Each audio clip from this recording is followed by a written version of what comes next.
हम तो पिछली दफ़ा भी चैम्पियन नहीं बने, ना जीते। इस दफ़ा अगर हम आए हैं तो मैं नहीं कहता हमारा परफॉर्मेंस ठीक है, ठीक नहीं है, बहुत बेहतर होनी चाहिए थी। बड़ा बड़ा टैलेंट है। आप ये इसके साथ ये भी देखें कि जब मैं आया बोर्ड में तो 5 ऐसे हमारे खिलाड़ी थे जो टॉप के खिलाड़ी थे, जिसमें नसीम शाह साहब भी हैं। उनको एनओसी दे दिया गया बोर्ड ने कि जाओ जाके अब लीग मैचेस खेलो। वो लीग मैचेस आपसे पहले वाले बोर्ड ने, मेरे से पहले जो चेयरमैन साहब सेठी साहब ने उनको दे दिया। अब जब मैं आया बोर्ड में तो बोर्ड के लोग गवाह हैं। मैंने कहा कि यार ये तो एशिया कप वर्ल्ड कप से पहले तो हमें भेजना ही नहीं चाहिए।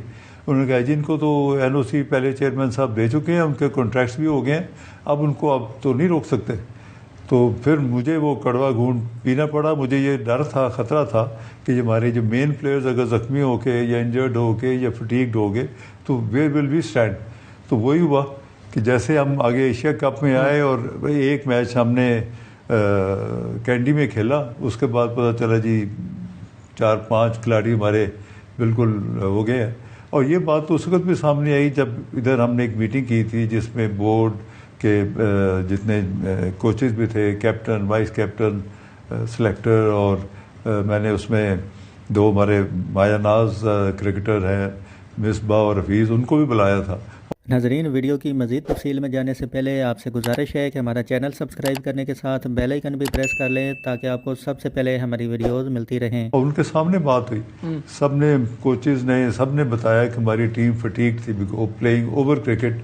इनको जो हमने एनओसी दिया था उस एनओसी की वजह से जो वापस आए फटीक थे और इंजर्ड हो गए, दे कुड नॉट परफॉर्म।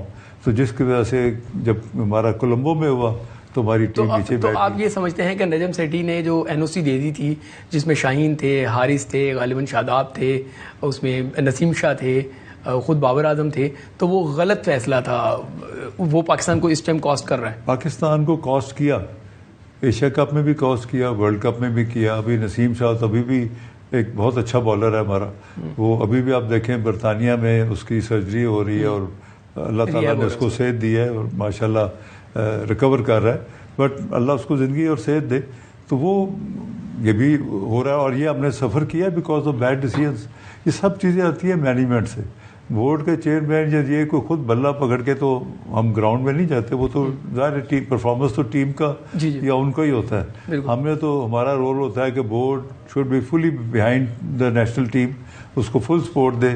तो जिधर भी जाएँ they should go and perform. और परफॉर्मेंस के पीछे हम होते हैं कि जो भी उनको हेल्प चाहिए, एनीथिंग दे वांट, मैंने कहा जो भी चाहिए वो लो हमसे करो। लेकिन क्रिकेट बाय चांस भी होता है, मैं नहीं कहता कि कोई और ऐसी वजह है। 4 चांस हम ऑस्ट्रेलिया से हार गए, हम अफगानिस्तान से हार गए, हम इंडिया से हार गए, हम जनूबी अफ्रीका से हार गए। तो बाई चांस 4 चांसेस में कैसे? बाई चांस नहीं, मैं तो वैसे कह रहा हूँ क्रिकेट बाई चांस होता है।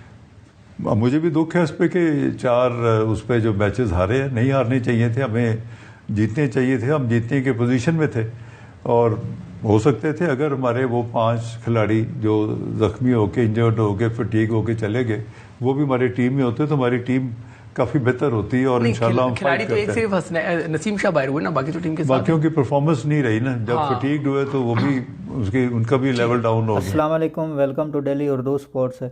कौमी टीम की वर्ल्ड कप में नाकामी के बाद ज़का अशरफ ने वजाहतें देना शुरू कर दी हैं। ज़का अशरफ का कहना है कि जो भी सूरत हाल चल रही है इसमें मेरा कोई कसूर नहीं। हैरत की बात है कि अभी टीम वर्ल्ड कप से वापस नहीं आई और चेयरमैन पीसीबी को फ़िक्र हो गई है कि मैं तो दूध का धुला हुआ हूँ, मुझे कुछ ना कहना। ज़का अशरफ साहब का मज़ीद कहना है कि जो भी मामलात ख़राब चल रहे हैं इसकी सबसे बड़ी वजह नजम सेठी है, क्योंकि नजम सेठी ने तमाम स्टाफ और प्लेयर के कंट्रैक्ट किए थे। गैर मुल्की कोचेज़ और खिलाड़ियों को लीग्स खेलने का एनओसी भी नजम सेठी ने दिया था। चले मान लेते हैं कि सब कुछ नजम सेठी ने किया है, तो ये बताओ कि इस मौके पर तुम्हें क्या फ़िक्र लगी हुई है जो तुम बार बार मीडिया पर आकर पाक साफ़ होना चाहते हो और वज़ीर आज़म से मुलाकात की भी दरख्वास्त कर दी है। मेरा ज़का अशरफ के लिए ये पैगाम है कि तुम फ़िक्र ना करो, तेरी कुर्सी महफूज है, क्योंकि तुम जैसा बंदा अपनी कुर्सी के लिए सबकी ग़ुलामी कर सकता है। तुम्हें कंट्रोल करने वाला कोई और है और इस बात पर तुम्हें कोई एतराज़ नहीं होगा। बाकी पाकिस्तान क्रिकेट बोर्ड को जो चला रहे हैं वो भी ऐसा बंदा चेयरमैन पीसीबी में ले आते हैं जो उनकी ज़ुबान बोले। तो इसलिए ज़का अशरफ साहब आप बिला वजह परेशान ना हो। पाकिस्तानी टीम की नाकामी और बुरी परफॉर्मेंस का दुख आवाम को होता है, तेरे जैसे बंदों को नहीं। नाजरीन, इसके साथ ही आपसे इजाज़त चाहेंगे। एक नई वीडियो के साथ फिर मिलेंगे।